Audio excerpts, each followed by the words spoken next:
একটি শব্দ গায়রত। এই শব্দের মানে কি? এটি কতটা ভয়ঙ্কর? এটি এমন এক বিষয় যেখানে আপনার স্ত্রীর শরীর অন্য কেউ দেখা তো দূরের কথা, আপনার স্ত্রীর নামও যেন পরপুরুষ না জানতে পারে। তাহলে একবার ভাবুন, আমরা কি করছি? কোথায় হারিয়ে যাচ্ছে সমাজ?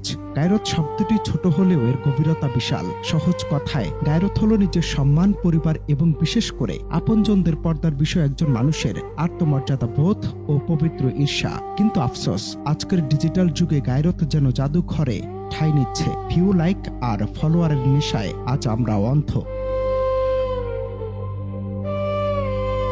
একবার সাদ ইবনে উবাদাহ রাদিয়াল্লাহু তাআলা আনহু বলেছিলেন, আমি যদি আমার স্ত্রীর সাথে পরপুরুষকে দেখি তবে তরবারি দিয়ে তাকে আঘাত করব। রাসূলুল্লাহ সাল্লাল্লাহু আলাইহি ওয়াসাল্লাম তখন সাহাবীদের উদ্দেশ্য করে বলেন, তোমরা কি সাদের গায়রত দেখে অবাক হচ্ছ? আমি তার চেয়েও বেশি গায়রত সম্পূর্ণ, আবার আল্লাহ আমার চেয়েও বেশি গায়রত সম্পূর্ণ। সহিহ বুখারী। ইসলামে গায়রতহীন পুরুষকে দায়ুস বলা হয়েছে। হাদিসে এসেছে, 3 ব্যক্তির জন্য জান্নাত হারাম করা হয়েছে: 1 মদ্যপায়ী, পিতামাতার অবাধ্য সন্তান এবং দায়ুস। যে পরিবারের গোপনীয়তা ছিল অমূল্য আমানত, আজ স্রেফ কয়েক হাজার রিচ পাওয়ার জন্য সেই স্ত্রী কন্যাদের ক্যামেরার সামনে নাচিয়ে বা সাজিয়ে উপস্থাপন করা হচ্ছে। কন্টেন্ট তৈরির নামে আমরা কি আমাদের ব্যক্তিত্ব আর আত্মমর্যাদা বিক্রি করে দিচ্ছি না? গায়রতহীন এই আধুনিকতা আসলে প্রকৃতির নামান্তর নয়, বরং এই ভয়াবহ নৈতিক দেউলিয়াত্ব।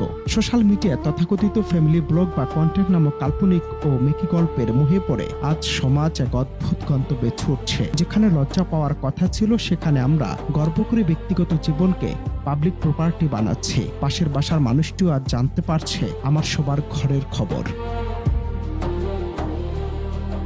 এই প্রদর্শনবাদিতা সমাজ কেমন এক জায়গায় নিয়ে যাচ্ছে যেখানে পবিত্রতা বলে কিছু অবশিষ্ট থাকছে না। কিশোর কিশোরী বড় হচ্ছে এমন এক মানসিকতা নিয়ে যেখানে ভাইরাল হয় জীবনের সার্থকতা। এই কাল্পনিক মোহের আড়ালে ভেঙে পড়ছে পারিবারিক কাঠামো, জন্ম নিচ্ছে পরকীয়া আর সীমাহীন লজ্জাবোধহীনতা। এটি কতটা ভয়ঙ্কর তা কি আমরা ভেবে দেখেছি? যে ব্যক্তি গায়রতহীন, আল্লাহর কাছে তার কোনো মর্যাদা নেই। অনন্ত হাসান মাসুদ, বাংলা টিভি।